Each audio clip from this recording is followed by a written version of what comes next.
ఆ వశీకర సాధారణమైన క్షుద్ర విద్యను ప్రదర్శించే మంత్రగత్తె కాదు. స్వామీజీ గారు చెప్పినట్టు తను అమరత్వాన్ని పొందడానికి తన ఊపిరిని ఎక్కడో దాచిపెట్టి ఊరి మీద విరుచుకుపడుతుంది. అందుకే దానిని ఎన్నిసార్లు నరికినా చావలేదు. మీరు చెప్తుందంట వింటుంటే విఠలాచారి గారి సినిమాలాగా ఉంది తప్ప నిజమని నమ్మడానికి ఆలోచించాల్సి వస్తుంది. మీరు నమ్మకపోయినా అవని చెప్పిందంతా నిజం. అవని మా అందర్నీ ఈ ఊరికి తీసుకొచ్చినప్పటి నుంచి తను చెప్పిందే వేదంలా నమ్ముతున్నాం. ఇంకెన్ని చెప్తుందో చెప్పని. అత్తయ్య గారు, నా మాట వినండి. మీరు క్షేమంగా బయటకొచ్చేశారు. ముక్కు పొడుకు కూడా ఏదో ఒక విధంగా వచ్చేస్తుంది. మనం ఇక్కడి నుంచి బయటపడడం మంచిదని నా అభిప్రాయం.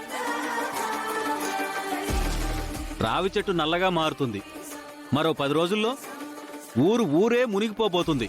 ఇటువంటి సమయంలో ఊరొదిలిపోతే జనం దుమ్మెత్తిపోస్తారు.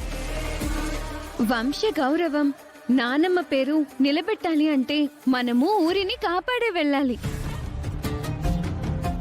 లేదంటే ఆ రాక్షసి ఊరిని మరింత అల్లకల్లోలం చేసేస్తుంది. నువ్వేం ఆలోచిస్తున్నావు వేదా?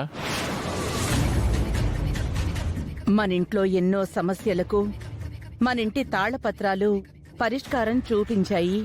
ఇప్పుడు కూడా మనం వాటిని నమ్ముకుంటే ఏదైనా మార్గం కనిపిస్తుందేమోనని అనిపిస్తోంది. అవునమ్మా, నువ్వన్నది నిజం.